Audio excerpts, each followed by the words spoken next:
चटनी का रंग भी ज़बरदस्त और इसका स्वाद भी। बीटरूट और नारियल की यह चटनी ना सिर्फ देखने में लाजवाब बल्कि स्वाद में भी कमाल है। हेलो फ्रेंड्स, मैं हूँ Asifa. Welcome back to Asifa कॉसेस कुकिंग।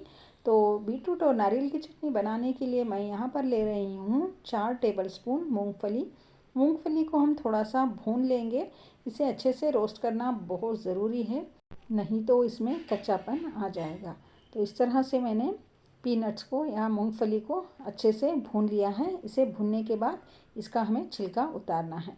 तो उसी कढ़ाई में मैं ले रही हूँ आधा छोटा बीटरूट लिया था, उसे मैंने छील कर बड़े बड़े टुकड़ों में काट लिया है। इसे हमें ड्राई यहाँ पर कढ़ाई में ही इसे रोस्ट करना है। तेल वगैरह डालने की ज़रूरत नहीं है, बस इसे हम ड्राई रोस्ट करेंगे कुछ देर के लिए। उसके बाद मैं ले रही हूँ एक मिक्सी जार। मिक्सी जार में सबसे पहले मैं डाल रही हूँ कच्चा नारियल। मैं यहाँ पर इसे काट कर डाल रही हूँ, चाहे तो आप ग्रेट करके भी डाल सकते हैं। और जो मूंगफली हमने रोस्ट की थी उसे डाल दी है। एक लाल मिर्ची मैंने जो कच्ची वाली होती है, लाल हुई थी, उसे डाली है। और फिर मैंने 2-3 सूखी लाल मिर्ची डाल दी है।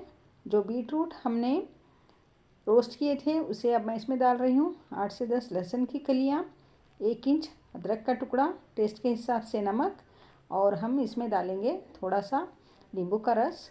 और फिर इसमें हम डालेंगे पानी। और पानी डालने के बाद इन सब चीज़ों को अच्छे से पीस लेना है।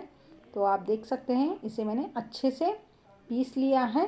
तो अब इसकी तड़के की बारी आती है। तो तड़का के लिए मैं 2 टेबलस्पून तेल ली हूँ।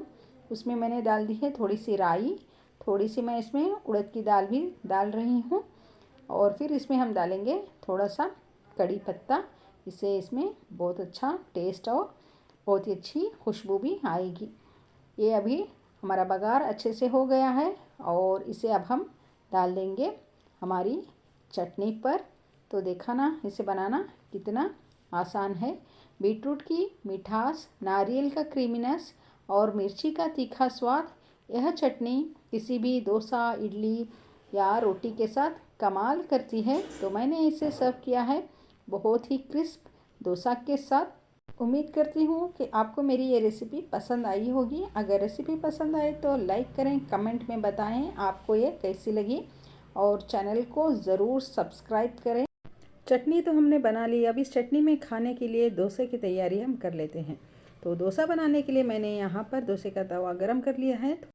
इस पर थोड़ा सा हम तेल डालेंगे और ऊपर से पानी छिड़क कर इसको हम अच्छी तरह से पोंछ लेंगे, क्योंकि जब हम डोसा स्प्रेड करते हैं तो तवा बहुत गर्म भी नहीं होना चाहिए, नहीं तो डोसा अच्छे से स्प्रेड नहीं होगा। अगर आपको डोसे की बैटर की रेसिपी चाहिए तो मैंने कुछ दिन पहले ही मसाला डोसा की रेसिपी अपलोड की थी।